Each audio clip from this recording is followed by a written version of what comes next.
नमस्कार दोस्तों, मैं सुधांशु शेखर किताब का पन्ना का एक नए एपिसोड में आपका स्वागत करता हूं। और आज मैं जिस किताब की चर्चा करने जा रहा हूं आपके साथ, उस किताब को मैंने कैसे पढ़ा, इसकी थोड़ी सी स्टोरी आपके साथ साझा करूं। ओशो, सब लोग जानते होंगे ओशो को। वो बहुत बड़े दार्शनिक और बहुत बड़े स्पिरिचुअल लीडर हुए। उनकी 250 किताबों की लगभग की लिस्ट है, जो उन्होंने रिकमेंड की थी अपने फॉलोअर्स को पढ़ने के लिए, या कह जितने भी साहित्य के प्रेमी हैं उनको पढ़ने के लिए। और उन 250 किताबों में जिस किताब की आज मैं चर्चा करने जा रहा हूं, वो भी शामिल है।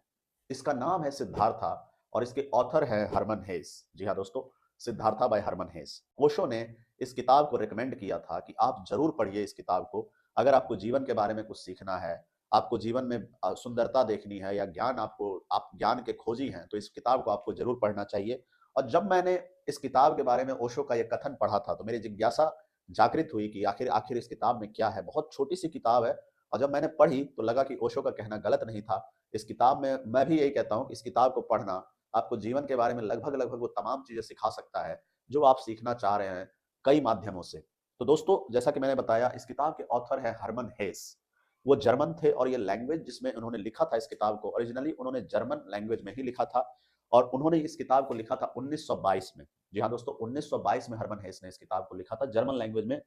और यूएस में, यूनाइटेड स्टेट्स ऑफ अमेरिका में, ये पब्लिश हुई थी 1951 में। लेकिन इस किताब को असली लोकप्रियता जो मिलनी शुरू हुई, वो 1960 के बाद इसको लोकप्रियता मिलनी शुरू हुई। और आज इस किताब की अपनी एक अलग प्रतिष्ठा है, फेम है। और मैं कहूंगा कि इसके कल्ट फॉलोइंग भी है। जब मैंने इस किताब को पढ़ा, फिर मुझे पता लगा कि ये कितनी पॉपुलर किताब है, कितनी बेहतरीन किताब है, और इसको पढ़ने वालों की तादाद बहुत ज्यादा है। तो इसी किताब को अब मैं इसके ऊपर, इस किताब का आज हम आपके साथ रिव्यू कर रहे हैं, आपके साथ इसके बारे में कुछ बातें साझा कर रहे हैं। तो दोस्तों, इस किताब में, जैसा कि सिद्धार्था, हम लोग सब जानते हैं कि गौतम बुद्धा को सिद्धार्था के नाम से भी जाना जाता है। इस किताब का मुख्य किरदार सिद्धार्था नाम से जाना जाता है, लेकिन वो सिद्धार्था गौतम बुद्ध नहीं है। इस किताब में सिद्धार्था नाम का एक कैरेक्टर है, जो ज्ञान की खोज में निकलता है। और बुद्ध उस समय प्रभावित थे, उस समय काल की यहाँ पे चर्चा हुई है। स्टोरी जो रची गई है वो इंडिया और नेपाल, जो इसका एक ज्योग्राफिकल रीजन इस किताब में, जो जिस जिस एरा को दिखाया गया है और जिस ज्योग्राफिकल रीजन को दिखाया गया है, वो इंडिया और नेपाल का दिखाया गया है। उस समय गौतम बुद्ध का असर बहुत व्यापक था, लेकिन सिद्धार्था जो इस किताब का मुख्य कैरेक्टर है, वो गौतम बुद्ध नहीं है। इस किताब में बुद्धा को गौतमा नाम से संबोधित किया गया है। सिद्धार्था एक युवा लड़का होता है, और उसके पिता ब्राह्मण होते हैं। और वो चाहते हैं कि उसका बेटा अपनी जो परंपरागत, जो पुरोहित की पद्धति होती है, उसमें पारंगत होकर अपने खानदानी पेशे को कैरी ऑन करे। लेकिन सिद्धार्था एक बड़ा ही रिबेलियस, बहुत ही विद्रोही स्वभाव का, अच्छे वे में बहुत विद्रोही स्वभाव का लड़का होता है। और वो अपने पिता से कहता है कि पिताजी, मुझे इस पेशे को नहीं अपनाना, पुरोहित का पेशा नहीं अपनाना, पंडित का पेशा नहीं अपनाना। मैं अपनी राह खुद चुनना चाहता हूँ। उसकी पिता के साथ कॉन्फ्लिक्ट होती है, पिता के साथ आर्गुमेंट होती है। पिता नाराज होते हैं कि तुम्हें ये कौन सी जिद पड़ गई, अपना अच्छा खासा खानदानी पेशा है, तुम उसी में क्यों नहीं अपना करियर बना रहे हो, या अपने खानदान का नाम रोशन करो। लेकिन सिद्धार्था नहीं मानता। वो निकल पड़ता है सत्य की तलाश में, अपने घर को छोड़ करके। और उससे जब सत्य की खोज में निकलता है, तो एक एक व्यक्ति से उसकी मित्रता हो जाती है, जिसका नाम होता है गोविंदा। गोविंदा के साथ उसकी काफी अच्छी फ्रेंडशिप हो जाती है। दोनों ही सत्य की खोज में थे। और सत्य की खोज की जब मैं बात कर रहा हूं, तो उस समय गौतमा द बुद्धा, मतलब गौतमा मतलब जो भगवान बुद्ध थे, हर कोई यही सोचता था अगर बुद्धा के शरण में जाए तो उन्हें सत्य की प्राप्ति होगी। गोविंदा और सिद्धार्था दोनों बुद्धा को खोजते खोजते खोजते खोजते पहुंचते हैं बुद्धा के पास, गौतमा के पास। दोनों उनसे मिलते हैं। सिद्धार्था की उससे बात भी होती है।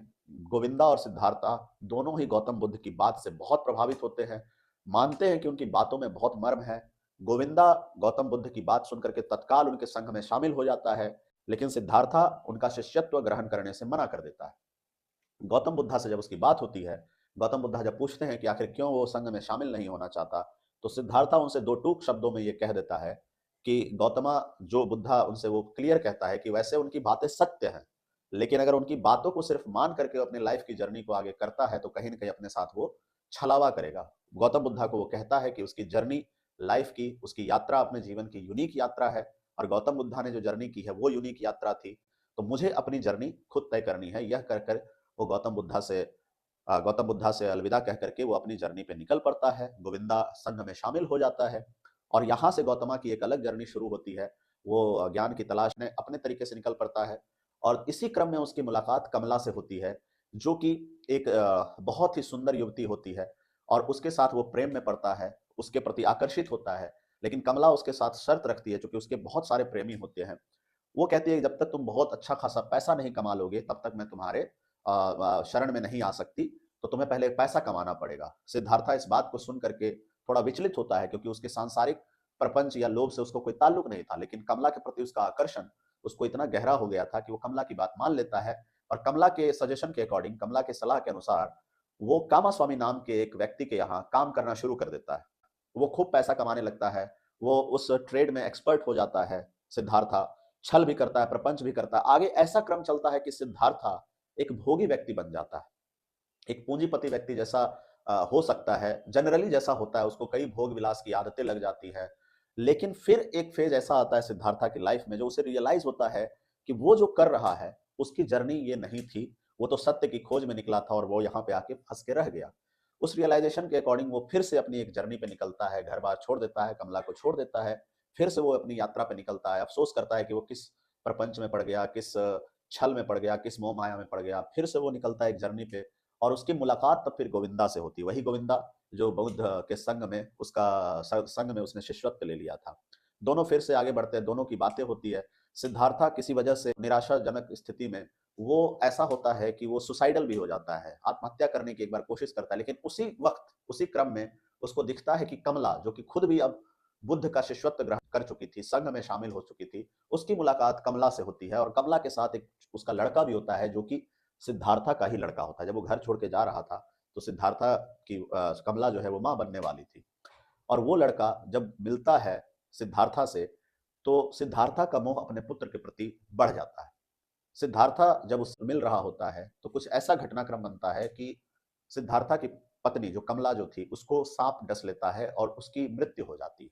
उसी समय उसकी मृत्यु हो जाती है। सिद्धार्था का मोह अपने बच्चे के लिए बहुत बढ़ जाता है। उसकी मृत्यु के बाद, कमला की मृत्यु के बाद और ज़्यादा प्रगाढ़ हो जाता है। वो चाहता है कि इसको किसी तरीके से अपने पास रखे, लेकिन वो लड़का थोड़ा बिगड़ैल हो चुका था। दुलार प्यार में, कमला के दुलार प्यार में वो बिगड़ैल हो चुका था।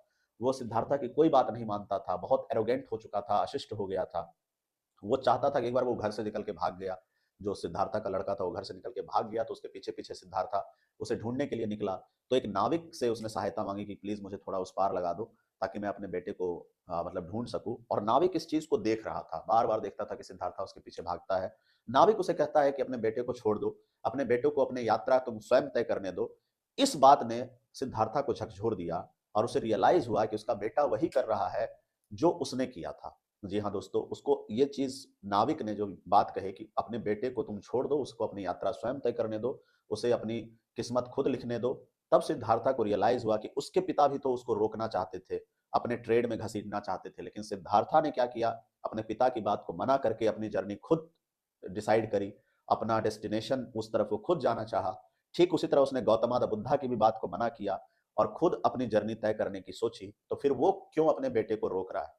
इस चीज़, उस नाविक की छोटी-सी बात ने सिद्धार्था के अंदर जो एक विचलित भाव था, उसे शांत कर दिया, और सिद्धार्था काम अब एक स्टेट में आ गया, और फिर धीरे-धीरे उसे जीवन का रहस्य प्रकट होने लग गया। इस तरह की चीज़ें इस किताब में आपको मिलेगी। मैंने बहुत छोटे में, संक्षेप में किताब में जो चीज़ें बताई गई हैं, या जो कहानी कही गई है, वो आपके साथ साझा की। बेहतरीन किताब है, बहुत छोटी किताब है, हरमन हेस ने जो लिखी है।